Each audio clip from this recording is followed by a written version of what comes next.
I am not much of a drinker myself. I used to be. I have some stories, one of which involves me being dropped off by a taxi at my front door, but not actually going in and going missing for an entire night, and I have no idea where I went. Which might, be some sort of clue as to why I don't drink anymore. But today we're going to look at a company that sell lots of alcohol.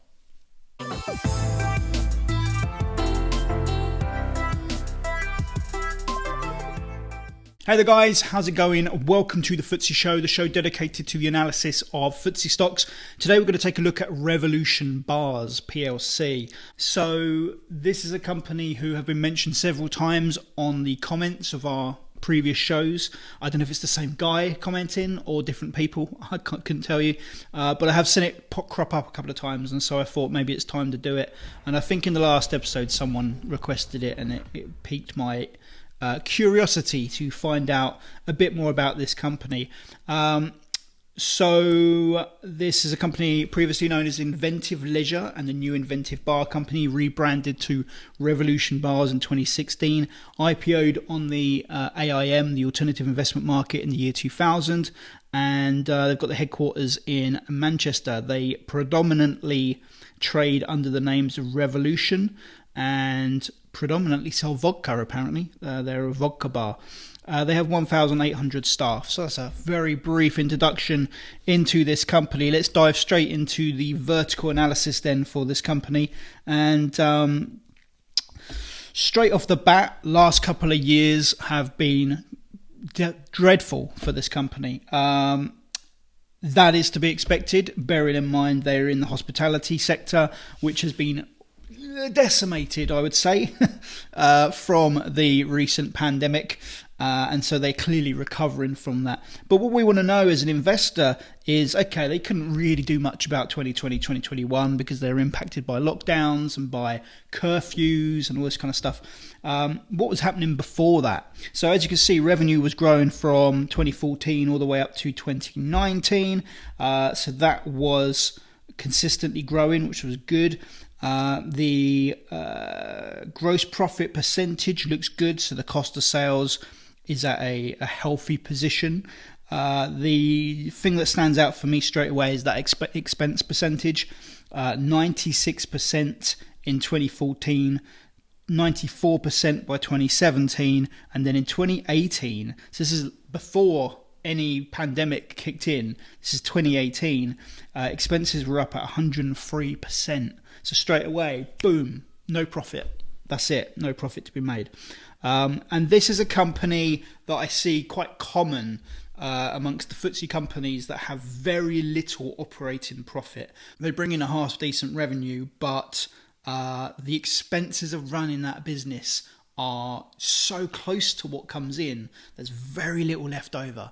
The problem with a company with very little profit left over is that they don't have enough to reinvest into growth. There's not enough profit there to reinvest into the growth of the business. And then you start to go down the road of having to rely on things like debt and borrowing to be able to bring the capital in to be able to invest in growth.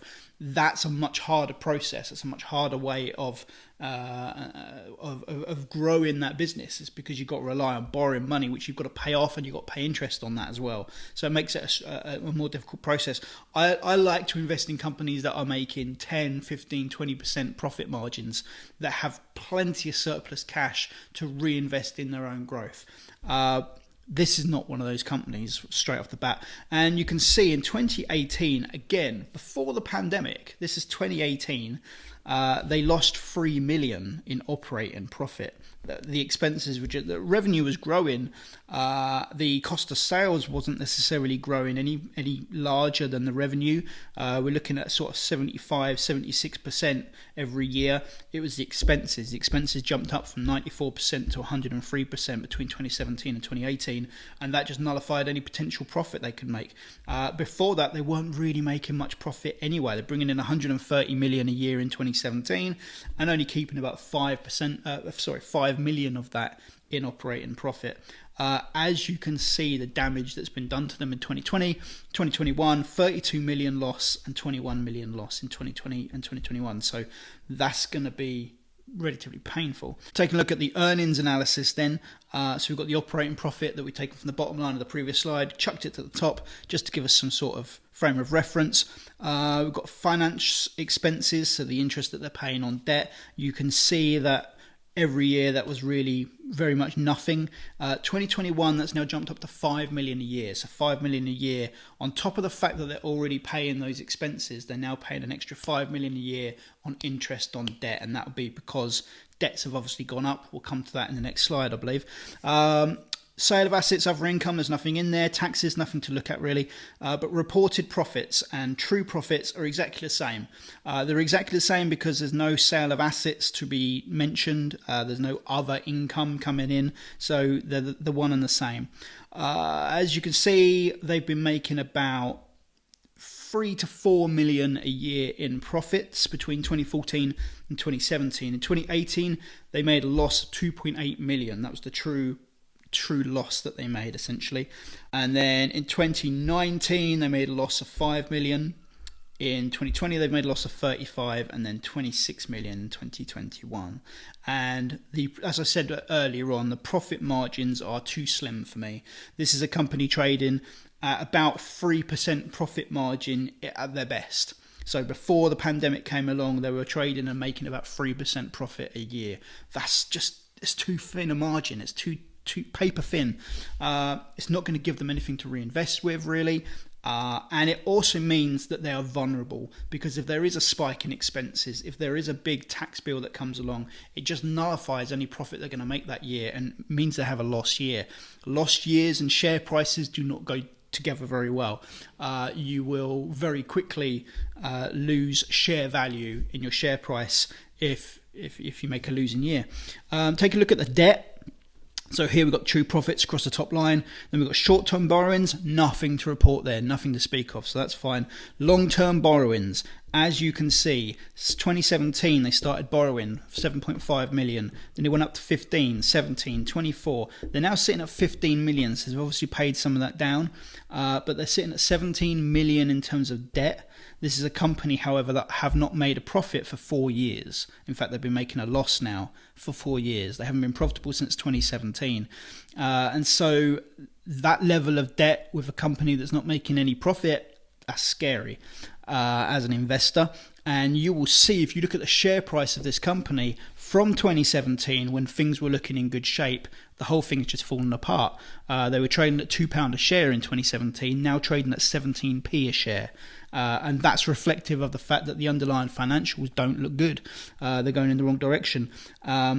But prior to 2018, everything looked okay. You know, they had 7.5 million in long-term borrowings, but they were making profits of nearly 4 million a year. So they're not biting off more they can chew there. That's a quite happy situation. As soon as they start running at a loss, then you start to worry about, well, how are they going to pay these debts off? When those debts then increase and profits are falling, that's a scary situation. Equity analysis, so we've got your assets, your liabilities, your net worth. This is a company that, because of the pandemic, have fallen into negative equity. So the assets come in as of 2021, the assets come in at 118 million, liabilities at 143 million. So you've got a negative net worth there of minus 25 million, a negative equity. That's not favourable. That means that if you were to buy this company outright and take on all the assets and liabilities, you're essentially buying debt, because you could sell off all your assets and pay off your liabilities and still be 25 million short of paying off those liabilities. So for me, that's a no-no. I'm not interested in that at all. And then retained earnings look very poor there as well. So when it comes to pricing, my hands are quite tied here in terms of, we're looking at 17 pence a share right now as of today, as of recording, for a share in this company. But this is a company that's making no profit whatsoever right now. And this is a company that have more liabilities than they have assets, so negative equity. So therefore, how can we really place a price on this particular stock in terms of what's cheap and what's overpriced. It's really difficult to do because if you were going to invest in a company and that company had more liabilities than assets and were making no profit, that would not be a good investment. So then the only thing you've really got left is, where is this company going? Is this company going to recover, and where are they going to recover to? If you're looking at this company eventually get back to 2017's results, then 17p is cheap. However, to get back there, they've now got a huge bridge to climb, because this is a company that now have 15 million's worth of debt, which they've got to climb over. They've got 5 million a year in interest that they didn't have to pay before. Now remember, this is a company that in 2017 were making 4 million profit a year. They now have an additional 5 million interest on debt that they have to pay. So that's going to make things more difficult to be able to get there. My bottom line on this is probably I wouldn't invest in this company. It's too much of a risk. 17p could turn out to be cheap if this company can turn things around and get back to where they were. I think to be able to get back to where they were in 2017, I think there's a hell of a lot of work to do. And I think it would probably take them 6-7 years, maybe even 10 years before they'll get back there, because they've got such a mountain to climb. I might be wrong, I might get there quicker, but I think it would take that long to get there, if they get there, and that's the burning question. This is not a typical company that I can really analyse, because it's all guesswork. There's no real factual information there. Looking at a roundup then of this, negative earnings since 2017, so they've been losing money since 2017, so that's prior to the pandemic, and that's something we've really got to be mindful of. You know, before any pandemic and COVID hit and any lockdowns hit, these guys were losing money already, so it's not just because of the pandemic. The pandemic has just exacerbated things by the looks of things. Fall in net worth since 2017, and this is due to 105 million in lease liabilities. So the reason why liabilities massively outweigh assets is because in 2020 this company took on 105 million in lease liabilities. So that's not exactly the same as borrowings in terms of debts from their lenders. This is a lease liability, and there's 105 million to be paid back. So just bear in mind the earnings power of this business in 2017 was 4 million profit a year in a good year. That was their best year, and they've now got 105 million lease liability to pay back. On top of that, they've got their debts of 15 million to pay back as well. So if you bought all of the shares that are outstanding right now for 17 pence a share, you'd be spending about 39 million pounds.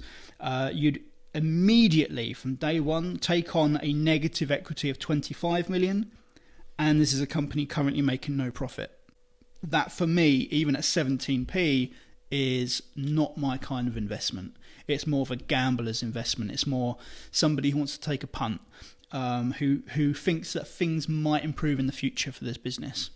But I'm not in the business of buying companies that I think might do well. I prefer to buy companies that are doing well. And these guys don't fit that bill, unfortunately. Company reports in 2022, however, that they expect to make 10 million in operational profit due to a pent-up demand in nightlife, whatever nightlife is, following COVID lockdowns. So if that's true, if this is a company that are going to make 10 million profit in 2022, that's double what they made in 2017. So that sheds a slightly different light on things, a more optimistic light on things, because in 2017 they were making 4 million profit. They're now reporting that they expect in 2022 to make 10 million in operational profit. So that's a bit so after taxes, reductions, and a few other bits and pieces off, you're probably looking at about 8 million in profit, so double what they had in 2017. And that would work out about 6% net earnings I guess, because we don't know all the figures, we don't know what the revenue exactly is and that sort of thing. But this would be a step in the right direction. However, we would want to see 6, 7, 8 years worth of that. And we want to see them paying down that lease liability of 105 million and paying down that borrowing of 15 million. So yeah, some issues there still, even with those improved results. I think it's risky to invest in a company with a negative net asset value, because you're essentially just buying buying the debt, inheriting their debt. If you became the sole owner of this company and bought all the outstanding shares, you'd just be inheriting that 25 million worth of debt. Risky to invest in a company that are, as of now, still making losses. 17 pence is incredibly cheap, but you're buying on the potential that the business will be able to pay its 105 million lease liabilities, its 16 million in outstanding borrowings, and make consistent profits each year to be able to pay those down. Judging by their history, they have been consistently profitable up to 2017, but the profit has been very slim, and that means that it would take some time to pay off that kind of liability. If they could do it, then I could see them getting back to £2 a share, but that's a big if. And that's where I sit with them, really. In terms of their score, they've not quite done so bad as McCall's and Wizz Air. They find themselves in 4th place out of the 6 companies that we've looked at so far, with a score of minus 105, and that's purely because of the poor finances and the poor financial position they find themselves in. So for me, not one to invest in. For somebody who is willing to take a punt at 17 pence a share, you may well be rewarded, but it's a risk. Thanks for watching, guys. Hope it's been useful. Cheers.